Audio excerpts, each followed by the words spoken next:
This is 3 News Daily.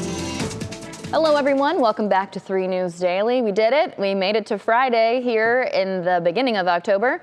I'm Stephanie Haney. Thank you for being with us for what matters most to you here in Northeast Ohio. And here's a big story with an Ohio tie. Overnight, former President Donald Trump endorsed U.S. Representative for Ohio Jim Jordan for Speaker of the House. Trump posted on his Truth Social site just after midnight saying Jordan would be a, quote, great Speaker of the House, and he has my complete and total endorsement. According to several GOP sources, Mr. Trump is considering a visit to the U.S. Capitol next week, saying he wants to unify the party after the House voted to remove Representative Kevin McCarthy as House Speaker. Jordan is chair of the Judiciary Committee, one of 3 panels conducting an impeachment probe into President Joe Biden. We have more on the chaos at the Capitol this week in a special edition of In the News Now. You can find that on the WKYC YouTube page and on WKYC Plus. Now today marks 3 weeks for United Auto Workers on strike, and as of this morning, they've made progress in negotiations. Specifically, they're said to be making headway in negotiations with Ford and GM. However, we have now learned more than 300 UAW Local 1250 workers at the Ford plant in Brook Park will be laid off come Monday. Ahead on 3 News at 4, we'll be live in Brook Park with the latest. Now tonight, Euclid High School will play a football game. This is thanks to a school in Michigan making the trek down. Earlier this week, Solon High School said it wouldn't go play in Euclid. They cited recent violence and safety concerns, although no one has been especially transparent about exactly what's been happening in Euclid. But now, River Rouge High School in Wayne County, Michigan, which is near Detroit, will make the drive down today and play at Euclid tonight. River Rouge's superintendent, Dr. Derek Coleman, says he has no worries about his team playing in Euclid tonight. Schools are nestled in urban communities. There's a level of violence that is consistent with the socioeconomic level. We're comfortable operating in that, so we had zero concern about coming down there. Euclid police say you will see them at the game tonight with more officers there than usual. Solon has chosen not to find a new opponent and will not play a game this week.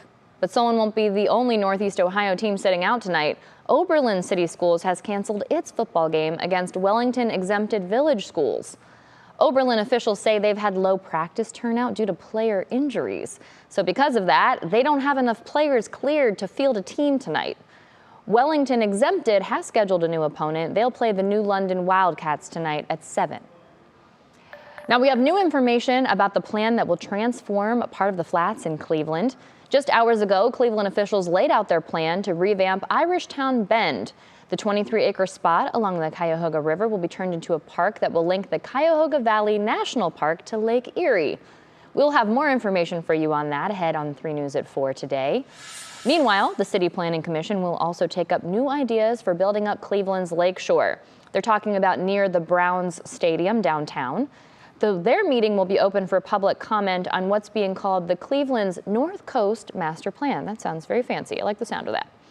All right, get ready because Banana Ball is coming to Cleveland. The internet sensation Savannah Bananas have announced they will play at Progressive Field on August 10th, 2024. The team is kind of like the Harlem Globetrotters, but for baseball. And as you can see, the Banana Ball rules are a little different than a traditional baseball game. The team played to sold-out crowds this summer at Canal Park in Akron. We've got information on how you can enter a ticket lottery to see them in person here in Cleveland at WKYC.com. Now, tonight and tomorrow, a lot of people will be saying, show me the money. The estimated Powerball jackpot for tomorrow night is $1.4 billion, and you know these tend to go up as it gets closer to drawing time. But as for now, it's the 3rd largest Powerball and 5th largest jackpot lottery in U.S. history. The drawing is tomorrow night at 10:59. We will have coverage on the winning numbers right after the drawing on What's Next on Saturday night. All right, now for our question of the day.